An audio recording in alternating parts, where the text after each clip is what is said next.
Today's speaker deserves a proper introduction. So Professor Mark Thompson is professor in the Department of Public and International Affairs at the City University of Hong Kong, where he previously headed up the Southeast Asia Research Center and did so for 14 years, which is a pretty impressive performance. He's published no less than 12 books as author, co-author, or co-editor. His first book, a classic in the study of Philippine politics and in the study of democratic transitions, was The Anti-Marcos Struggle, Personalistic Rule and Democratic Transition in the Philippines, published by Yale University Press in 1995. He did his PhD at Yale. Most recently, his books have included Towards Inclusive Social Policy, Southeast Asia After the Pandemic, published by Bristol University Press last year with Diego Fossati and Nicholas Thomas, and The Philippines from People Power to Democratic Backsliding, published by Cambridge University Press's Element Series in 2023. He's not only really the eminence grise, with the hair to prove it these days, of Philippines studies in terms of the politics of the Philippines, but generously a co-author and mentor to junior scholars in the Philippines and elsewhere around the world. But he's really someone who has an incredible breadth of sort of comparative command of the history of democratization, whether it's in Germany, elsewhere across Southeast Asia, or beyond. And he has a voracious appetite for the study of democracy and democratization. So I'm looking forward to hearing his talk today, and please join me in welcoming him properly.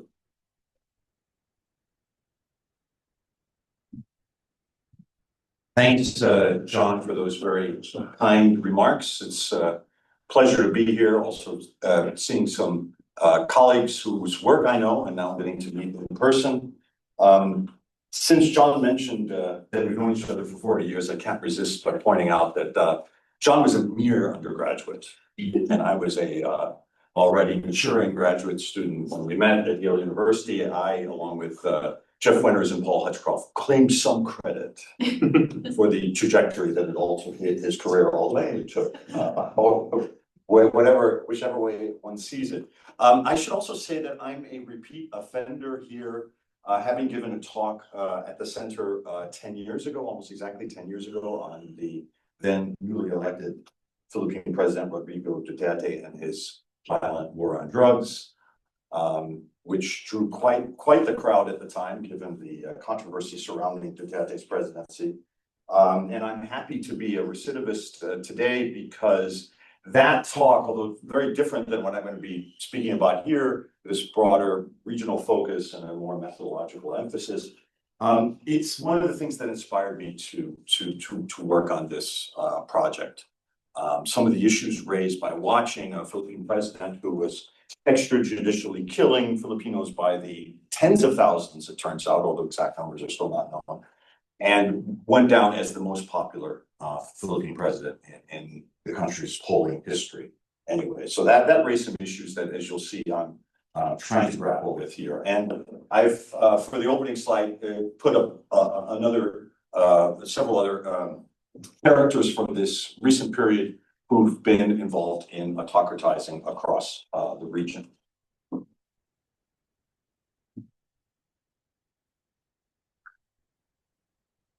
Figure out how the ticker works, and I'll move on.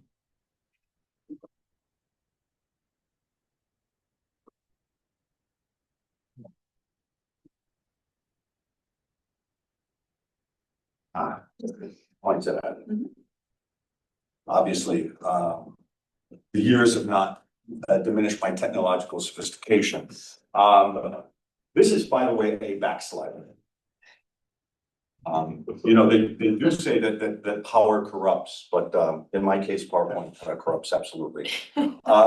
So my initial jumping off point is this idea of C.B. MacPherson. Some of you may know his work, Canadian philosopher, political philosopher, skeptical of mainstream political science. And in his book, Real World of Democracy, in the mid-60s, he criticized this empirical definition of democracy, so-called empirical definition, which actually masked liberal preferences. The value neutrality of mainstream political science, particularly in the US, although it's increasingly not the case around the world, was actually, liberal preferences wrapped up in this veil of scientificness. And similarly, of course, one can say that political scientists' supposedly neutral understanding of democratic backsliding is actually based on, in their own terms, on scientifically value-laden premises. And at the same time, popular understandings of democracy are ambiguous. And for those of you familiar with literature, know there's quite a bit that's come out on this. One example is the piece of Kirsten Wessel of several years ago, who talk about how authoritarian notions are often mixed up with or even overshadow liberal notions of people's own understanding of what they mean by democracy. One should point out that we are in the post-Fukuyama world. If you take the thin view of Fukuyama's end of history, you can say that democracy triumphed. The question is, what is democracy? Right? Very few will want to deny that their rule is democratic, but then the definitions are flexible, and it turns out the public's view of what is democratic is as well. Therefore, you can potentially legitimize autocratization as democratic. Monk, among others, has argued that there's a separation between liberal notions and popular sovereignty in democracy, and when you pull them apart, you can get illiberal democracies, going back to Zacharias' notion of several decades ago. And so people can claim to be ruling democratically despite a lack of democratic accountability and human rights violations. It's a kind of plebiscitary view back to Carl Schmitt of democracy. Backsliding, again, for those of you familiar with the discussion, is generally understood as a debilitation or elimination of political institutions and the constriction of civil societal spaces, which have sustained democracy, which I use synonymously with autocratization. Actually, there's some scholars who like to distinguish the terms, but here I'm using them as synonyms. It involves the arbitrary exercise of power by aggrandizing presidents and or through military coups with human rights violations and or manipulated elections. And since the 2010s, although in some cases of regions earlier, the world has become more authoritarian, with about a fourth of the world population, by some estimates, living in so-called backsliding regimes. Again, the question is how we define it, but taking now the standard political science view of it, places like India, Turkey, and particularly now under the second Trump administration, the US. So I take Southeast Asia as a region to examine the issues of value neutrality, and specifically the neutrality of autocratization studies, because there has, and this is another fascinating graphic here. This is a landslide, as you can see. Given the landslide of backsliding in Southeast Asia, affecting all of the region's electorally oriented political systems. So I am not discussing Vietnam or Laos, Brunei here. And Myanmar, I will discuss, even though, of course, the recent elections were sham. But until 2020, they were meaningful in the 2010s. So Timor-Leste is really the only place that's not been affected by the backsliding. And Timor-Leste is also, for any of you who know about the country's politics, has had some rough spots recently. Analyses of autocratization are often misaligned. This is going back to a point I just made earlier, who don't perceive their leaders as autocratizers. And this is the question that came to me while looking at the Tibet's violent war on drugs. It also ignores, of course, this older discourse about Asian values, Southeast Asian leaders, particularly Lee Kuan Yew, but Mahathir Mohamad in Malaysia as well. And actually, if you look closely, almost all of the countries in Southeast Asia have some version of this indigenous authoritarian discourse.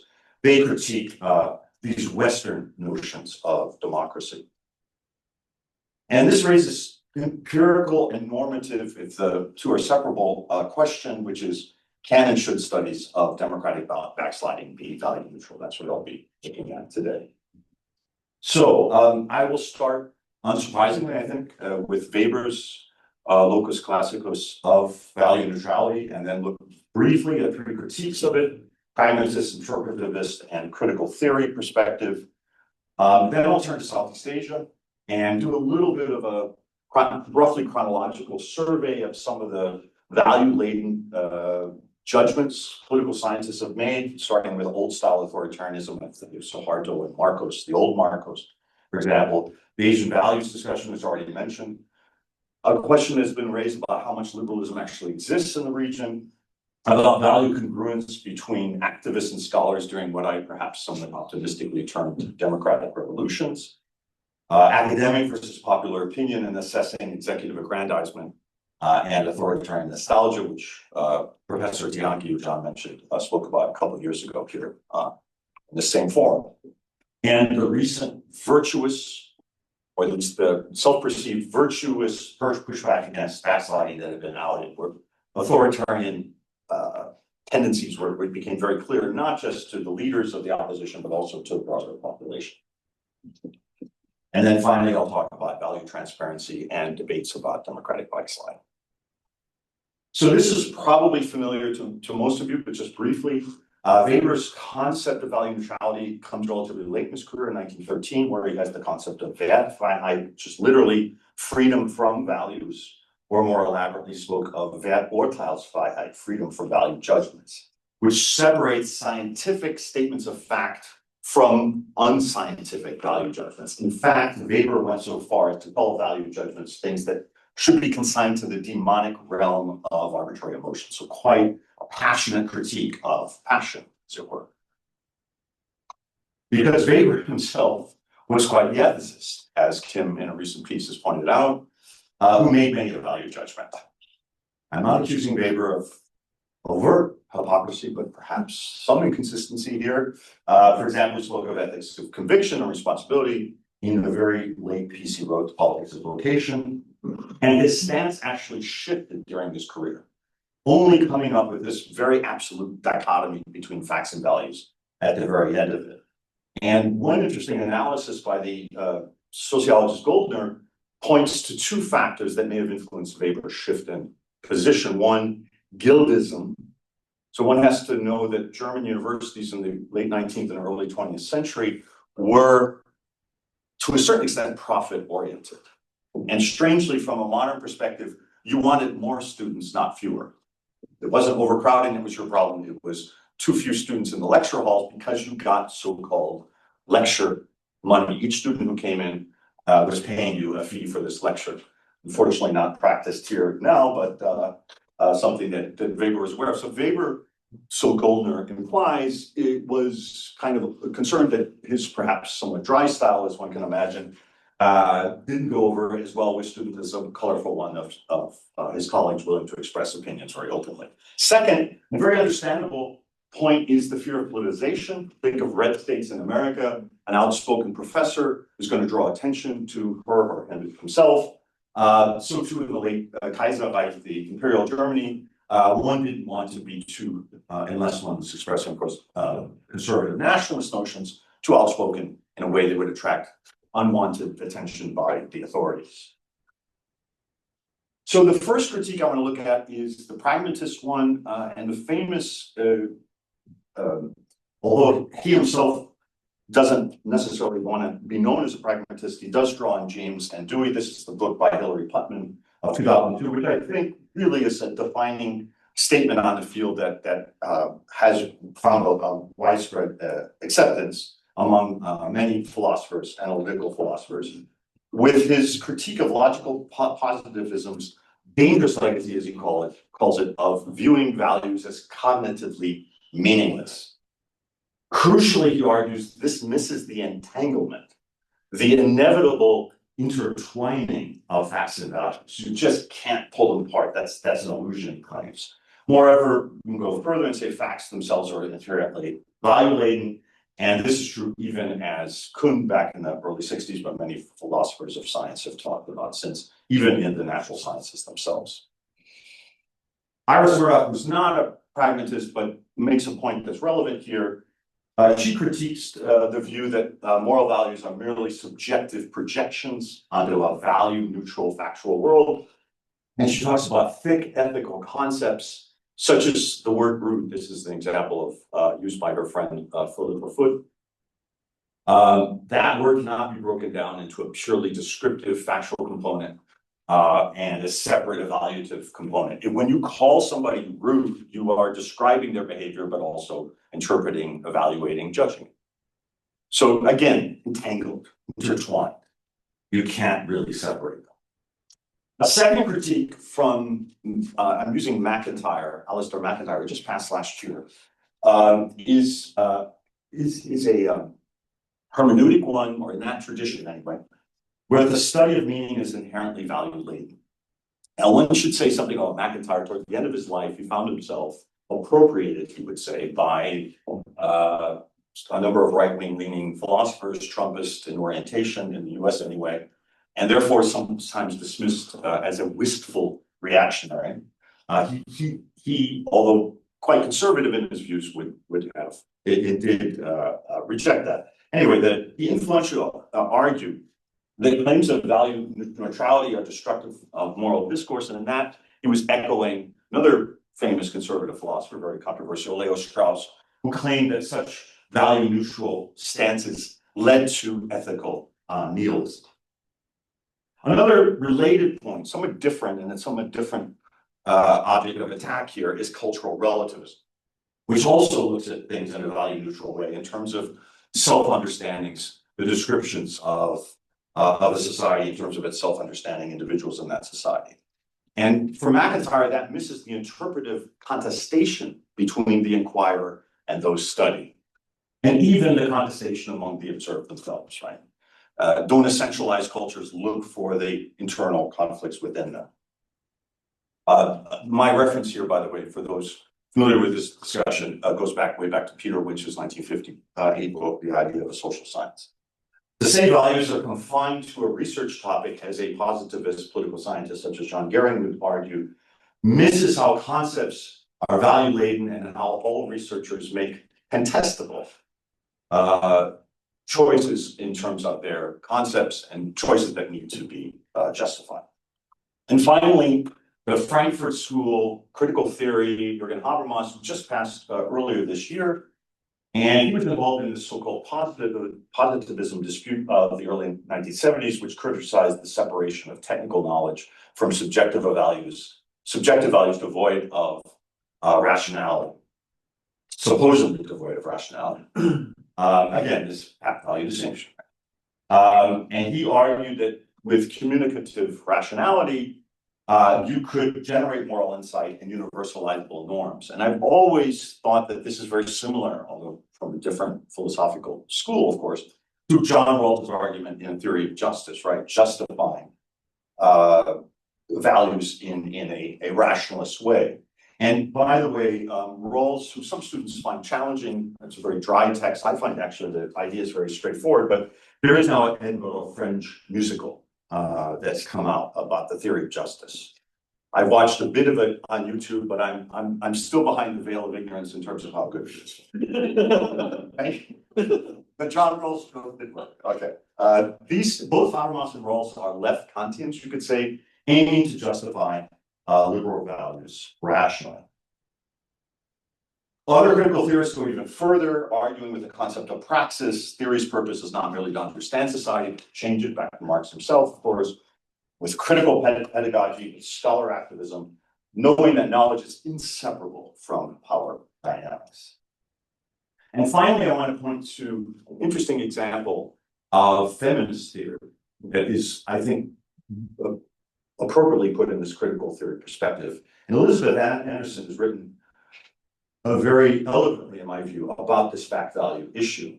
And she defends feminist studies against the skepticism of value neutral oriented social scientists who see this just as dogmatism disguised as social science, which blinds researchers to politically inconvenient evidence. Of course, they're going to find feminist conclusions from their feminist premises. And yet she argues that feminist analysis has generated new insights by exposing the bias of much previously done neutral research, which actually has hidden traditionalist gender norm premises.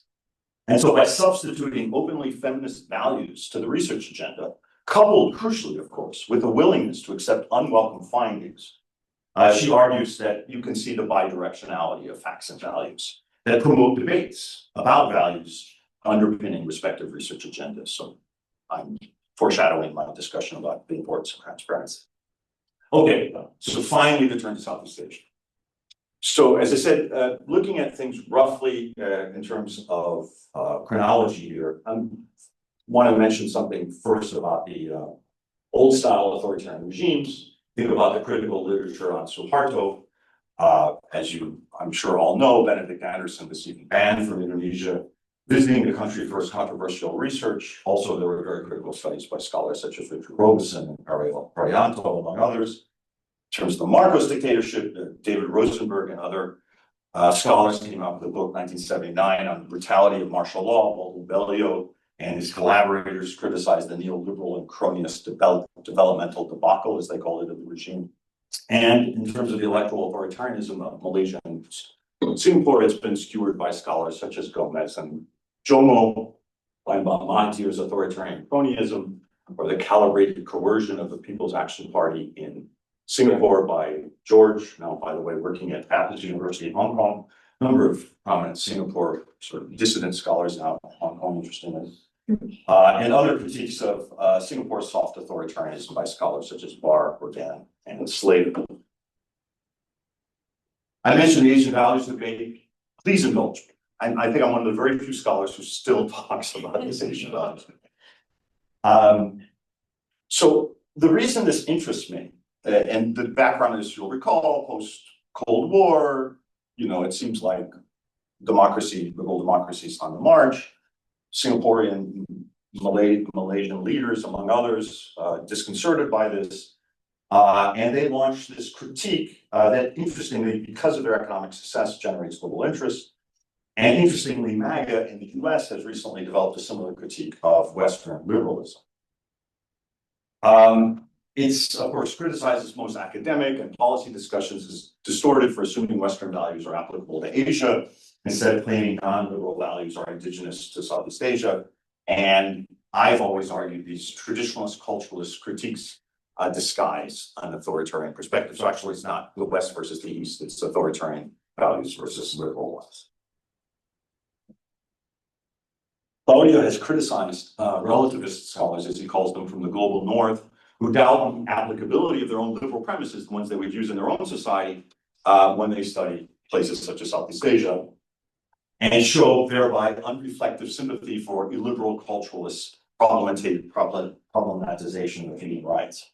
So to stick with Lisandro, known as Leloy Claudio, for a second, then this question is, so how much liberalism is there really in Southeast Asia? And some scholars have suggested the search for it is a bit exotic, as there's little liberalism to locate. Claudio himself has acknowledged in a recent piece, a special issue, that the study of liberalism is discredited by claims it's an elite project, unsuitable, if not dangerous, to Asia, going back to this critique I just discussed, incapable of creating a social base because of its emotionally barren nature. He suggests, therefore, the need to recover the region's liberalism through re-theorization, but also, and this goes beyond Claudio's argument here, to others, about the provincialization of debates about liberalism in the West. Think about Rawls for a second. Rawls is offering a minimalist definition of liberalism and human rights, which goes beyond cultural, religious, and moral differences. And many forms of liberalism in Southeast Asia, I would suggest, go unrecognized because of this kind of benchmark liberalism. This is a term that Michael Connors coined in a joint piece we wrote recently on this phenomenon. With, you have these benchmarks, the Freedom House style benchmarks, and they miss some of the subtleties of liberalism. And they also miss the fact that liberalism has evolved in the West.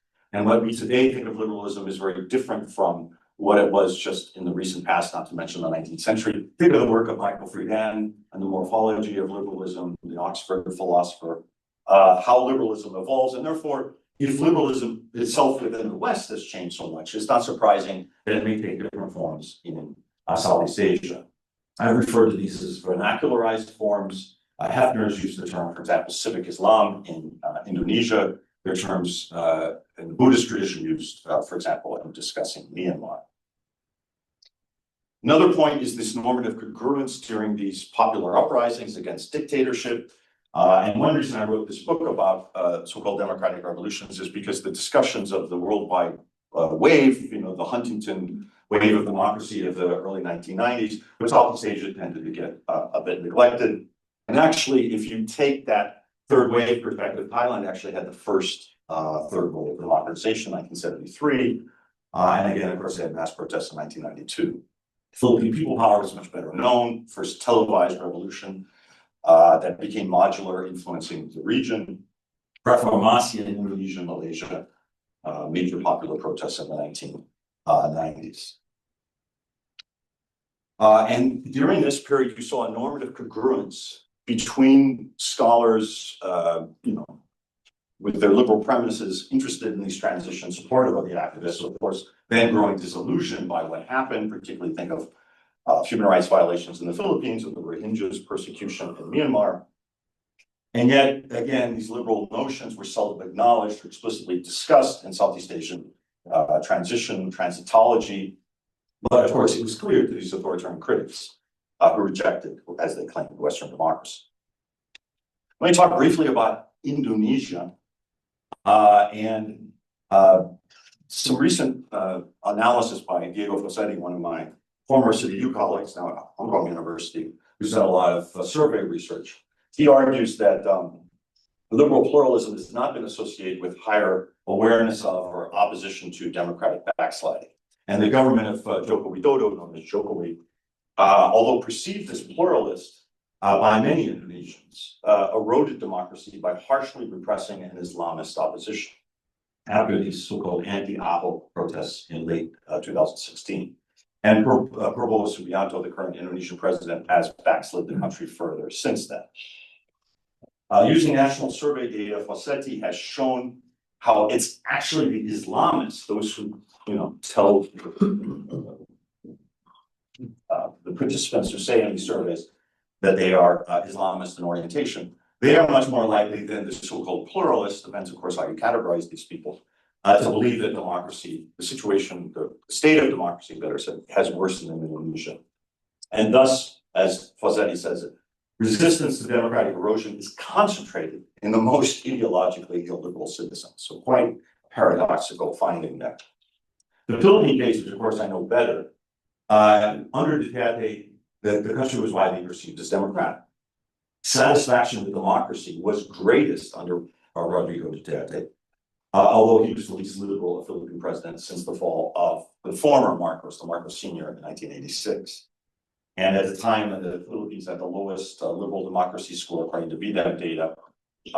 Popular support for Duterte's illiberal rule was very evident. And this, circles back to what I was saying about my talk a decade ago.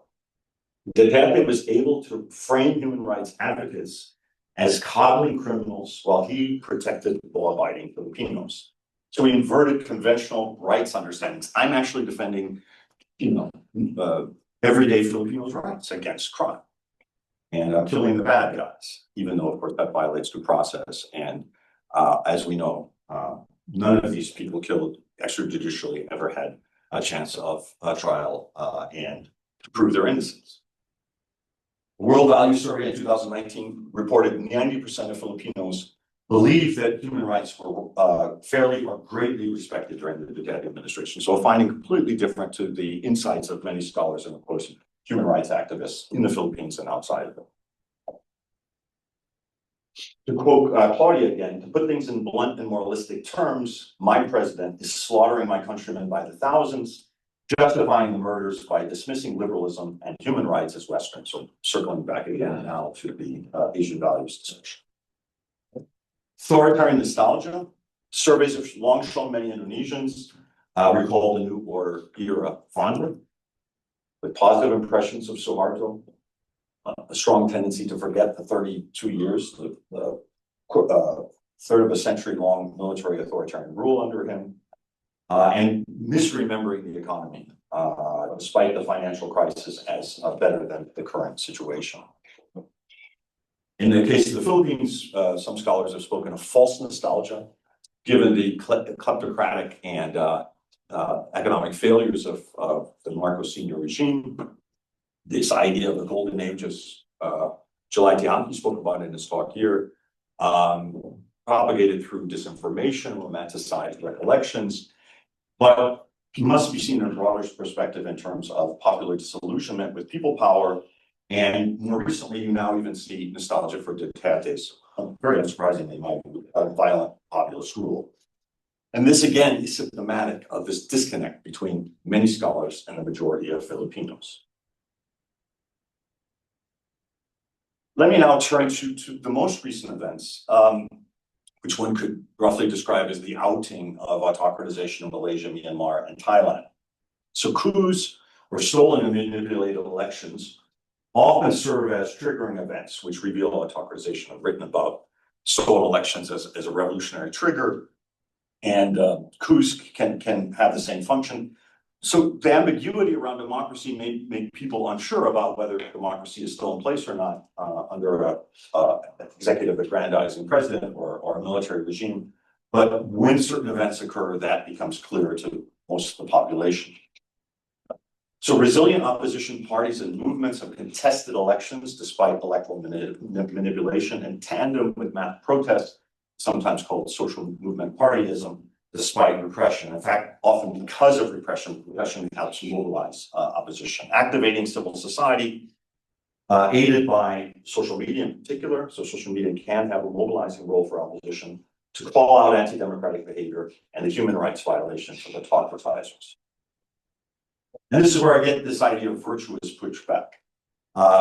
This is a self-described activist view, but one worth considering seriously. So in Malaysia, some of you will know about the Bersih protests that went on from 2007 to 2016.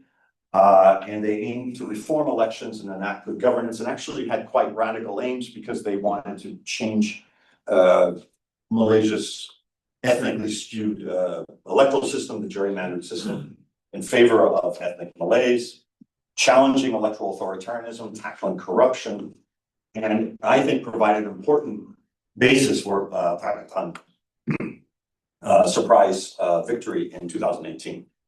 I think arguably the biggest sort of electoral surprise globally since the Hungarian election of a couple of weeks ago. It has been followed by some renewed backsliding of the opposition. And I can talk about some of the events that have occurred most recently. The opposition back in power after 2022, although in a very awkward coalition with the former autocratizing UMNO party. Thailand's Future Forward Party proved to be a liberal conservatism, driven further to radicalize in the Thai context by raising ideas of that were critical of the monarchy's role in Thai society, taboo transgressing monarchy, critical protests, the youth protests of 2020 to 22, and the renamed after it was banned, the Move Forward Party actually winning the most votes in the 2023 election on its quote radical monarchy reform platform. There have been recent setbacks after failed marriages of convenience or toxic alliances, of other scholars have called them. But I would point to that moment where opposition was mobilized around this agenda of a political virtue against evil backsliders. And most obviously, I think this is the case in Myanmar. And this term democratic righteousness is not mine, but that used by activists themselves in opposition to the 2021 coup. The National League of Democracy crucially coalesced with ethnic minorities, even offering apologies for their willingness to go along with the persecution of the Rohingyas, removing some doubts about the liberal values of the opposition. So this goes back to the question of how much liberalism really exists in Southeast Asia, how liberal was Aung San Suu Kyi herself. And of course, they were under tremendous pressure. So we don't know how sincere these professions of liberalism are, but that was the discourse. And the opposition newspaper, Illiberal, spoke of the righteous versus the forces of darkness in Myanmar in the now still ongoing civil war. So finally, let me make a plea for transparency. Value neutrality has still seldom been questioned in mainstream positivist political science as an article of faith. Yet values enter into research, not just through the choice of research topic, but through the very process of concept building.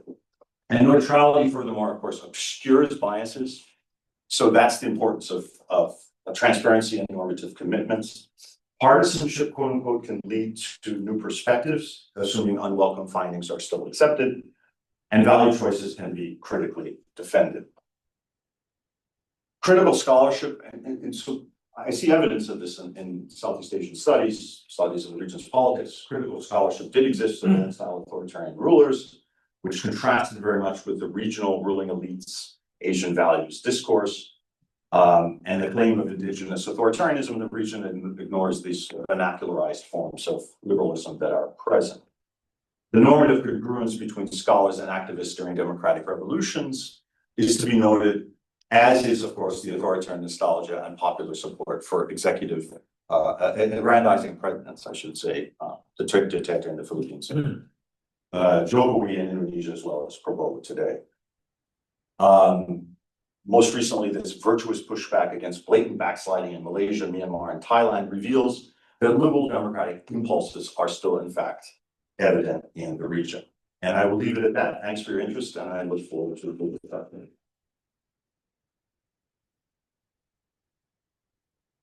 All right, let's open up for questions. Anyone want to start? Why don't I then exploit my position as chair to ask two questions. The first is, I recall in the wake of the immediate aftermath of the election of Rodrigo Duterte in 2016 in the Philippines, that someone, a political scientist, so a professed social scientist,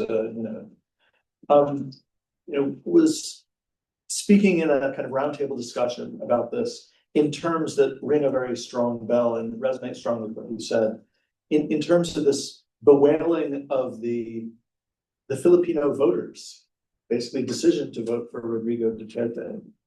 And there seemed to be an underlying assumption that these voters had made a mistake, right? That it was simply wrong and undemocratic for these voters to vote for, a little bit like what does Brecht say? Let's, dissolve the people.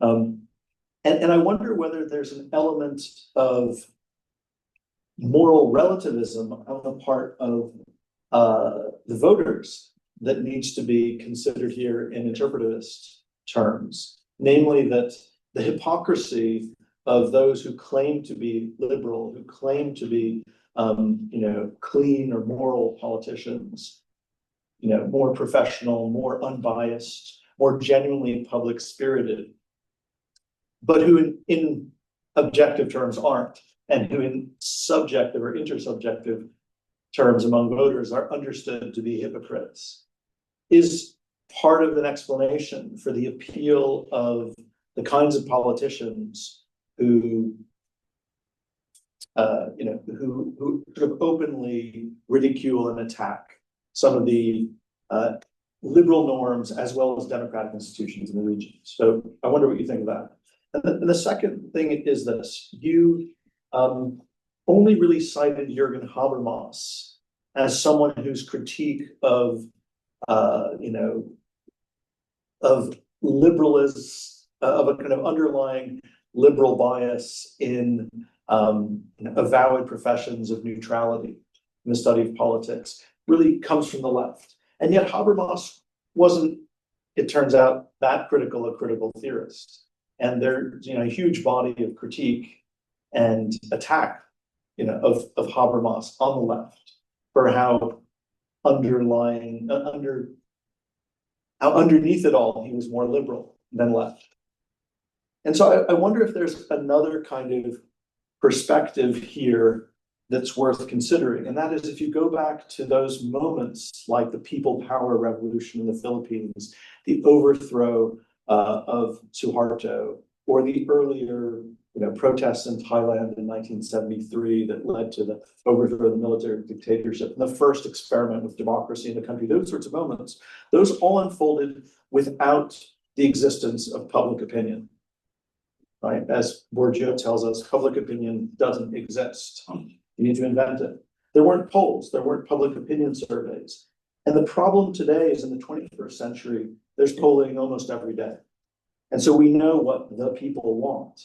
And the problem, therefore, for the study of politics, is often reduced to an assumption that those polling surveys tell us what the people want.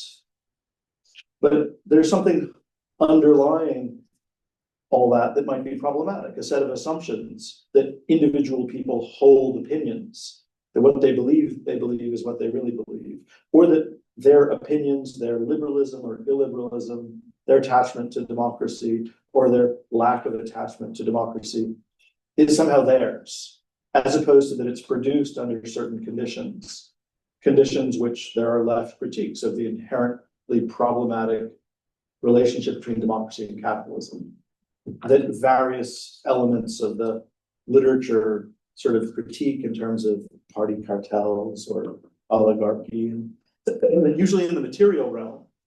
But what you need to get back to is some underlying critical stance towards public opinion, which is at base, perhaps implicitly, also something that questions the underlying premise of liberal democracy. Thanks, John. I counted at least 3 questions, maybe more. Sorry. No, it's an interesting trinity to deal with. So let me start with the idea of Philippine voters as misled or stupid.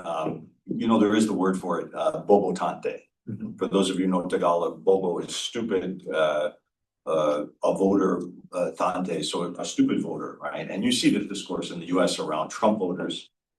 You saw it around Brexit. The comment you're making about Brecht, that was after the 1953 East German uprising, where Brecht accused the Communist Party of wanting to dissolve the people because they disappointed the party, right? I think that is something that clearly I don't want to point to. I hope I'm not misunderstood to say that the job of social science is to understand and to interpret what people think, which I'll deal with in a second when we get to polling. But the question is how we figure out what they're thinking, and the ambiguities involved in that, and the problems of aggregation and so on. I do want to point to the fact that there are differences between scholars, and I should say, this is an important point, scholars are both in and outside of these countries, right? It's not just, I don't want to avoid this Western versus Eastern discourse. Scholars who have these liberal premises versus voters who have at least less liberal premises. There's actually I'm most familiar with the discussion in the Philippines, a very interesting discussion about what constitutes illiberalism in the Philippines, and it doesn't necessarily mean, as I said, in this post-Fukuyama era, an absolute rejection of democracy. In fact, Filipinos will point to process as a very important aspect. And it's one reason why Duterte had to leave after 6 years, because they want these term limits to stay. But there is this, there is this, said very generally and crudely, that there is an anti-liberal sentiment that has to be considered. Regardless of how one looks at it, 80% support is pretty strong, even if you want to be more differentiated about surveys.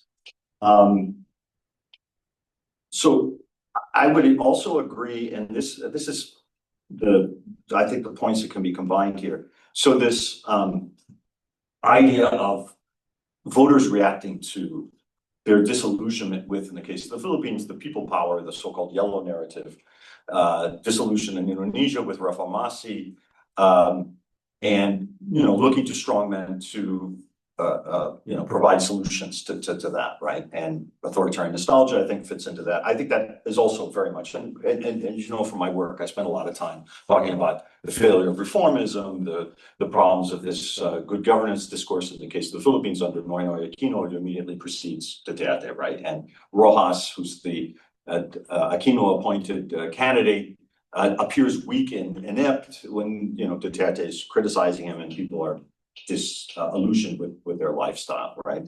And again, I think there are some parallels to the U.S. Biden seemed hapless. He made some reforms, but not enough to fundamentally affect people's lives. So I'm arguing that we have to interpret this, we have to understand this, but there still is the value issue. And so when you raise Habermas, I think that is where we can be most clear about it. So I would actually agree with you that Habermas is a liberal. He's a critical theorist who comes out on the liberal end of things, and that's why I compared him to Rawls. He comes from the Frankfurt School tradition. That's why I also put, the fact that other critical theorists go further.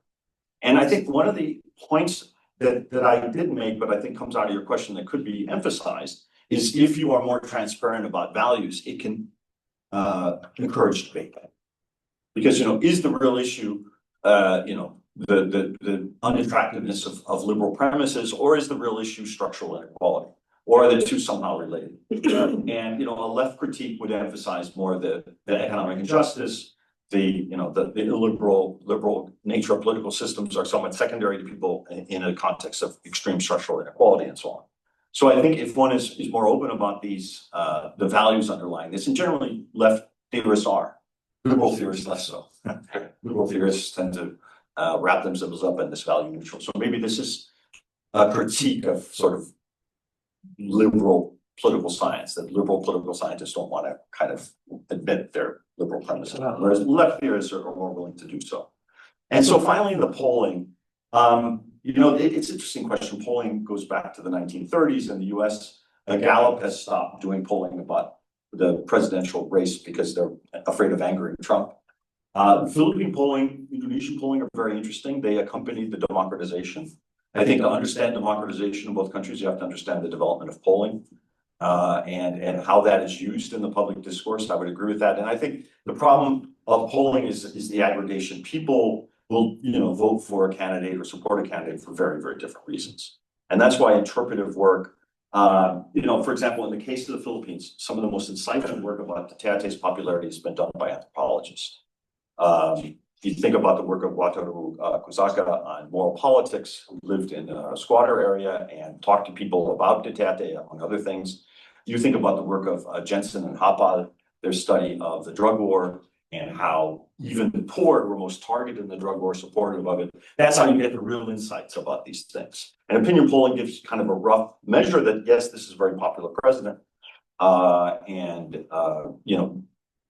That is an issue that liberals need to be honest about and self-critical about, right?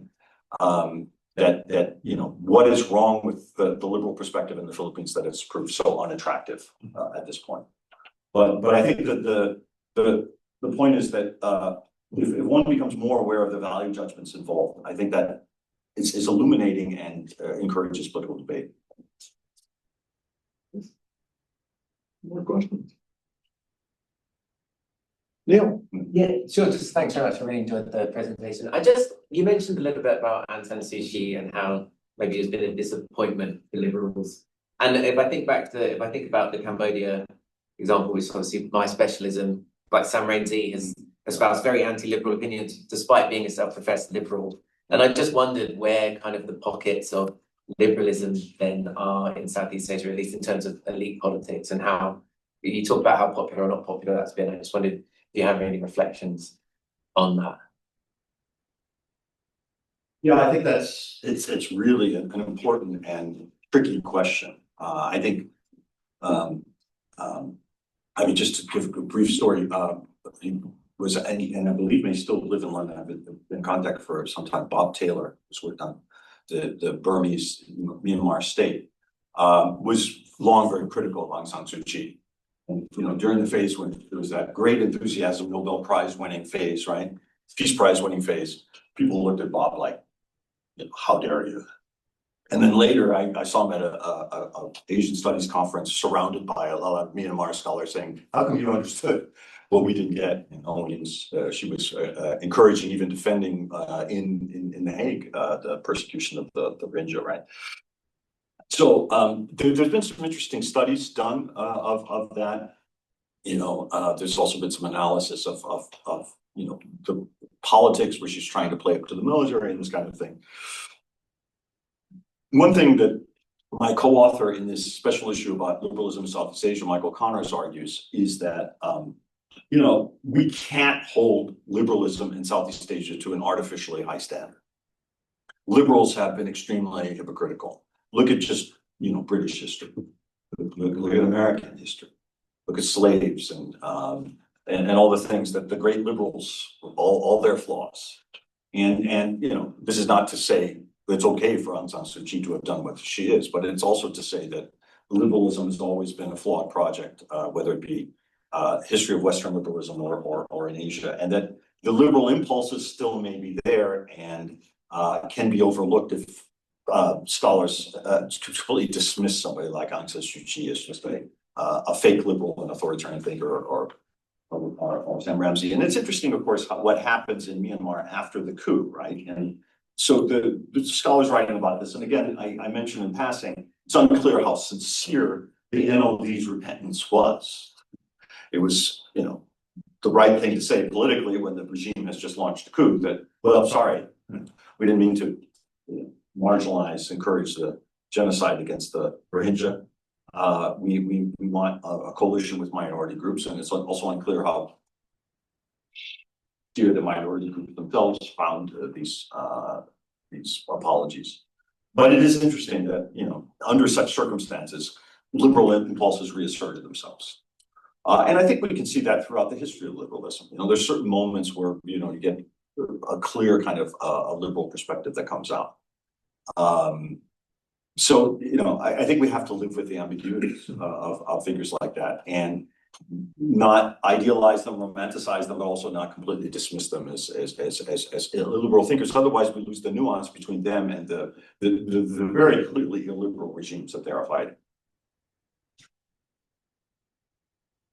I had a question about sort of whether it's popular liberalism or more a elite, political elite liberalism you're looking at. It looks like most of the public sort of feature as occasional voters and occasional respondents to surveys, but otherwise a lot of what you're citing seems to be articulated by political elites and then to some extent academic elites. And I'm just wondering, is this mostly a supply side story, or is there also a demand element? How are you thinking about that? Yeah, well, that's one reason I have been pushing this notion of vernacularized liberalism. And if you look at the way when you know liberal claims, liberal discourse is indigenized, quote unquote, put in religious terms, not this kind of top-down abstract academic, which by the way doesn't work in Western societies either. At least not for majorities.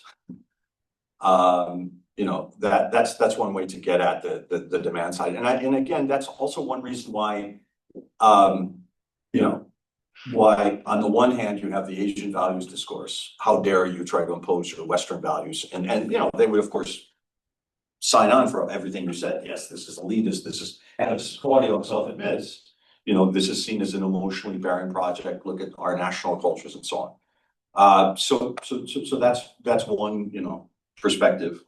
But on the other hand, you know, let's look at recent events in Malaysia.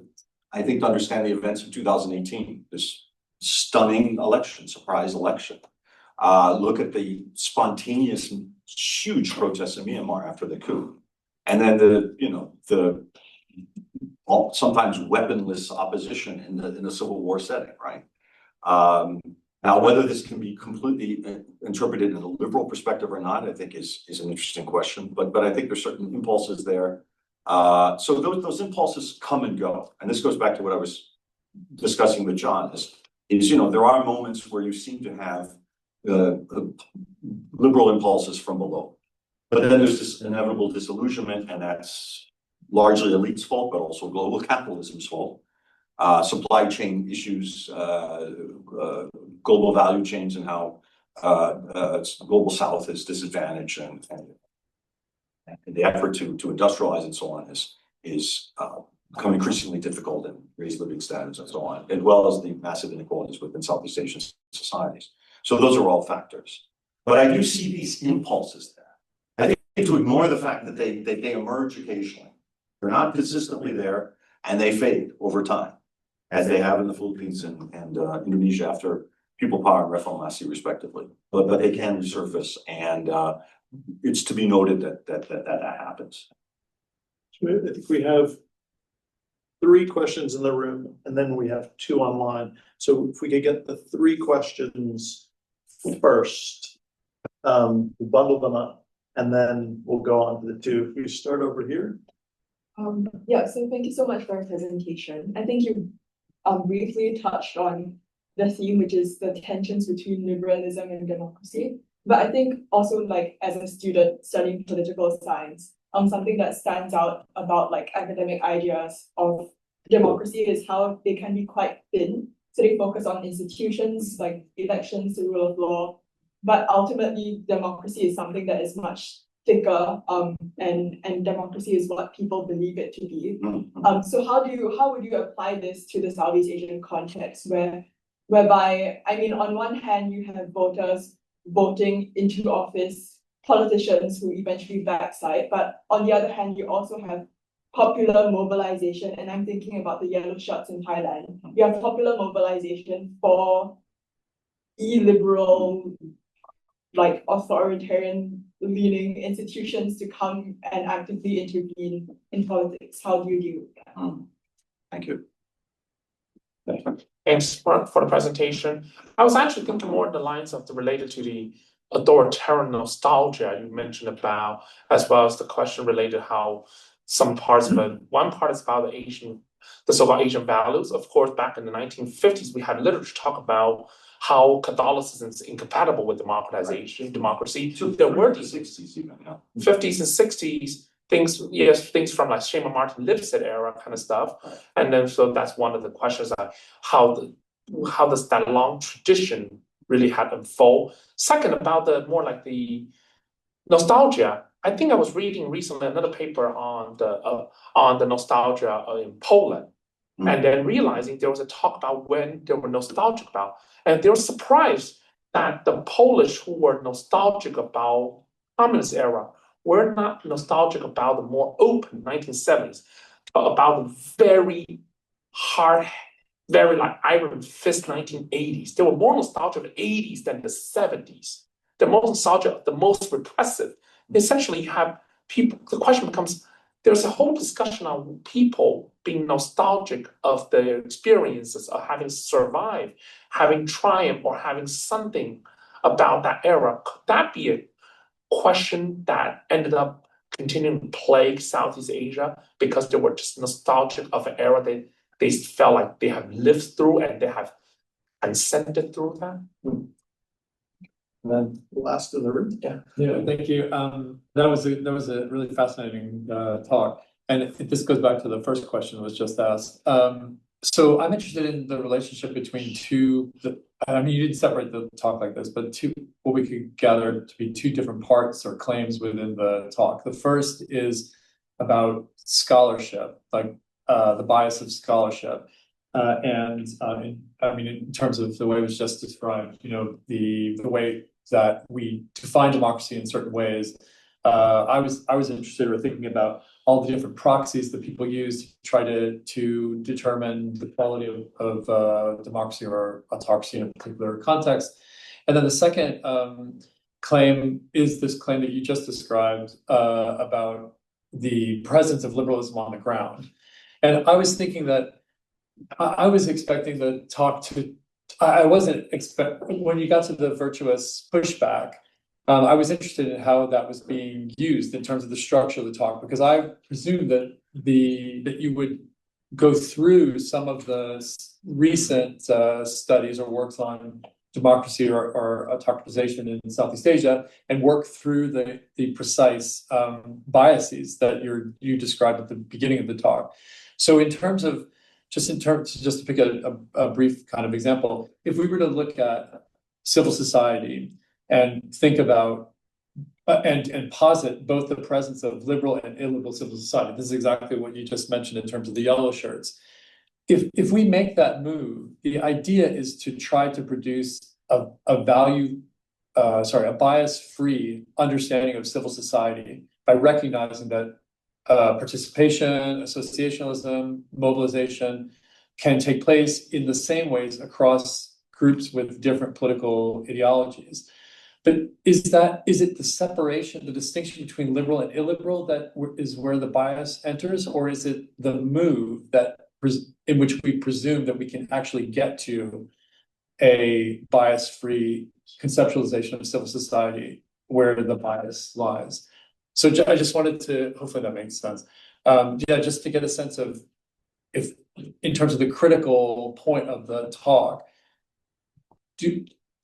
how does the how do the two parts go together? And in terms of the example about civil society, are those people who are still arguing for these different kinds of civil society, are they also still engaged in a kind of biased assessment of democracy on the ground? So lots of questions to answer with the clock ticking, and two more questions. So we could try and go for those three and like. Yeah, thanks.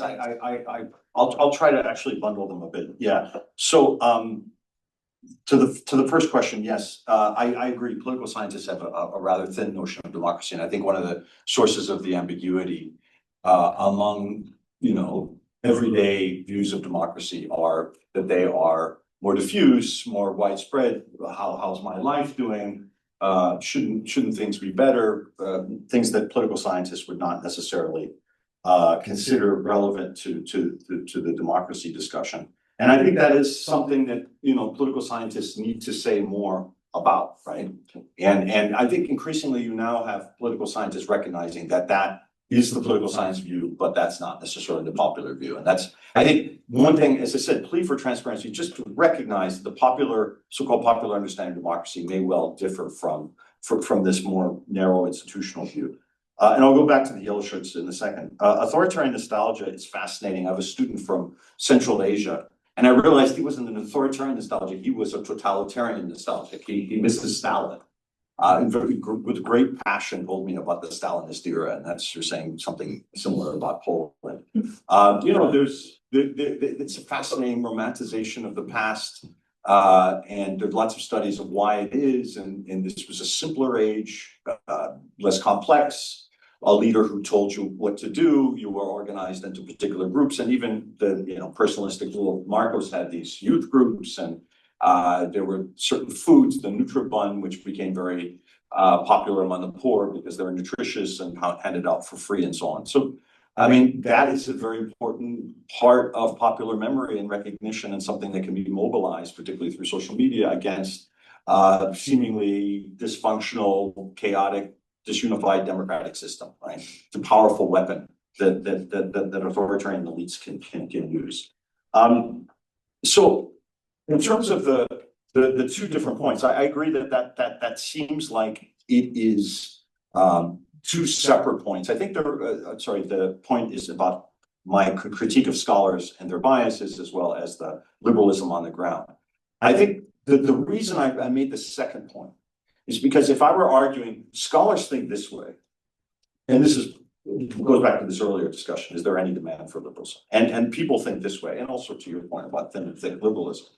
Then, of course, you would say, well, what does it matter that scholars have these values that are completely irrelevant? And some scholars of Southeast Asia say that. There is no liberalism.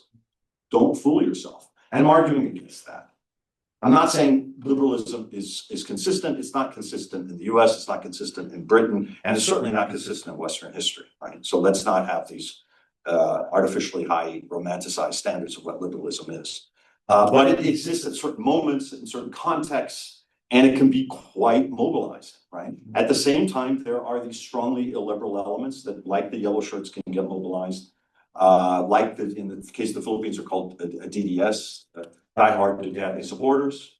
But it was previously called the Davao Death Squad. He's from Davao, right? So it was kind of sinister aspect of that. And there's been studies of these liberal movements in India, Hindu nationalist movements, and so on, in Myanmar with the Buddhist monks, right? And the Muslim Buddhist monks and so on. So there are these very, very strong and often very militant illiberal elements, and there are these value conflicts in society. And as scholars try to understand this, engage with this back and forth within societies, I think it's helpful that they don't pretend to be these distant, neutral observers, right? They have their perspectives.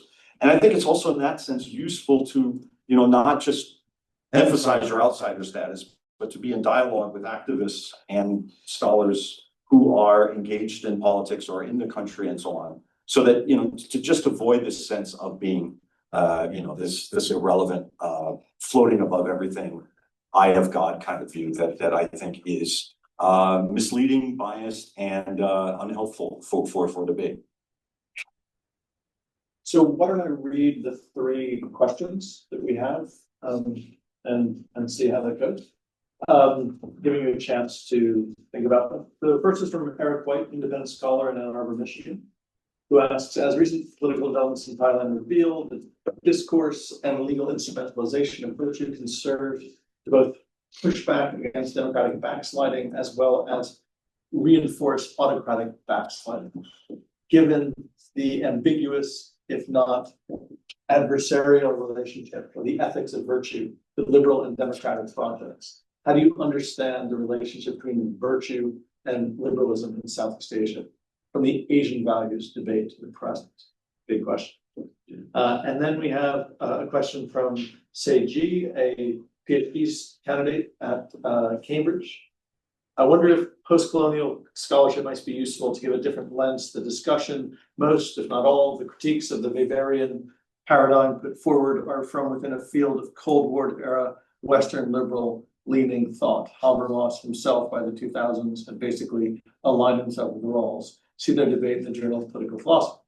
Validity by setting the basis as democracy versus authoritarianism does one not merely reproduce Cold War era divides. It seems to leave the 2 options as a stark choice between combating a Fukuyama-style Western-centric historical telos, but supporting authoritarianism on the one hand, and on the other propagating quote-unquote democratic politics, but supporting a Western-led world order founded upon colonialism. Can we transcend this? And then lastly, from Tharapi Dan, from Northern Illinois University, who's also a visiting fellow here at the center, putting Bob Taylor in 2 different timeframes to argue he was right about Aung San Suu Kyi was a bit misguided. Taylor might be right about Aung San Suu Kyi, but why he made his conclusion about her had nothing to do with Rohingya, as his criticism about her came from his favorable views towards the state, i.e. the military, and his position as a facilitator, either as business consultant or for other scholars, such as Mary Callahan, preceded the Rohingya events. His views towards Aung San Suu Kyi were more informed by his state-centric stand rather than Aung San Suu Kyi per se. All right, so in your classic Speedy Gonzalez fashion, let's hear how you'd like to respond to these questions, but you can take the time you need. Yeah, I'll start in reverse order. I should apologize for bringing Bob into this discussion. And the questioner is absolutely right. I mean, Bob remains controversial for his stay in Myanmar, very influential nonetheless, whatever you think of his position in that book, but that's certainly true, that his critique of Aung San Suu Kyi goes way before the Rohingya issue. It was just that some of the scholars, the scholars who had aligned themselves, romanticized Aung San Suu Kyi, thought maybe they could learn something from Bob, who'd been critical for so long. That's all I want to say, not to defend his earlier positions or some of his positions there. In terms of the question about democracy versus authoritarianism as a Cold War relic, I'm not sure I would agree with that. I think that and this is again something that John, you and I were discussing. I think that what is interesting about the post-Cold War era is how the left critique has sort of fallen aside to some extent. I mean, the Murdoch School has tried to keep it going in Southeast Asian studies, but it is weaker. And I think that in that sense, the democracy and authoritarianism debate has narrowed, right? Because what is considered democracy by scholars is being defined generally more liberal perspective, even if they don't want to admit that. And I was precisely making the point you made, which Rawls and Habermas move very closely together. And this is kind of symptomatic, I think, of the post-Cold War era. Habermas, who was considered in the 1970s more of a critical left scholar, moves more into the liberal camp. And so as that debate narrows, I'm just saying about these positivist scholars largely who would try to set aside whatever biases they have, including liberal biases, that is unrealistic. That's what I'm getting at here. But I think that that actually has been very influential in the post Cold War era. The question on Thailand's a good point.